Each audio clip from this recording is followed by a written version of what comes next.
Ar žinai, ką reiškia būti karo mediku? Let's go! He's battalion sergeant, sir!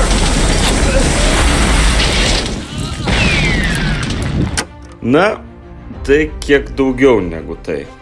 Karo medikai gyvybiškai, čia pasiklausyk, gyvybiškai svarbus ginkluotojų pajėgų elementas tiek konflikto atveju, tiek taikos metu. Ši profesija išsiskiria savo darbo įvairovę. Vieną dieną tu gali priiminėti pacientus savo gydytojo kabinete, kitą dieną šaudyti iš automatinių ginklų poligone, o trečią užtikrinti medicininę paramą karinėme laive atviroje jūroje. Karo medikas, visų pirma būdamas gydytoju, rūpinasi tarnaujančių karių sveikatos tikrinimu bei priežiūra, lygiai taip pat kaip bet kurioje kitoje sveikatos priežiūros įstaigoje. Be to, jis nuolat tobulina įgūdžius pratybose. Šios profesijos atstovai mokosi ne tik būti gerais kariais, bet ir išlikti šalto proto bei suteikti medicininę pagalbą sužeistiesiems ekstremaliomis sąlygomis. Galima teigti, jog ne visi geriausi medikai yra karo medikai, bet visi karo medikai yra geriausi savo srities specialistai. Kodėl verta būti karo mediku? Ši profesija siejama su patriotiškumu, noru padėti kitiems bei prisidėjimu prie šalies saugumo. Taip pat ji pasižymi gan didelę privalumų gausa. Pasiklausyk. Galimybė tarnybą derinti su darbu civilinėse sveikatos priežiūros įstaigose, kas leidžia aktyviai palaikyti gydytojo įgūdžius.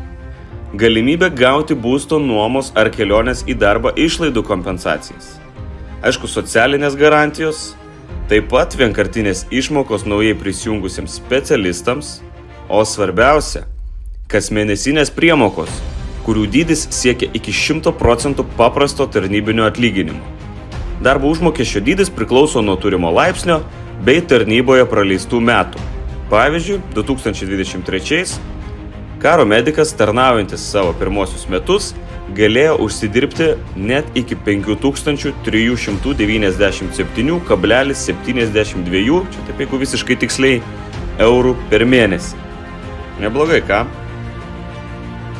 Privalumų yra net jei ir nesi prisijungęs prie karo medicinos tarnybos, tačiau planuoji tai padaryti. Jei domiesi tuo, didelė tikimybė, jog jau studijuoji ar ketini studijuoti sveikatos mokslų srityje. Pasirašius net minimalios trukmės terminuotą tarnybos sutartį, Lietuvos kariuomenė gali finansuoti tavo studijų kainą ar jos dalį bei apmokėti rezidentūros kainą. I make that deal. How about you, bitch? You make that deal? I make that deal. I don't blame you. Damn good deal. Jei tai tau taip pat atrodo kaip velniškai geras sandoris, siekti augti kaip savo srities profesionalui bei tuo pačiu prisidėti prie šalies saugumo, prisijunk.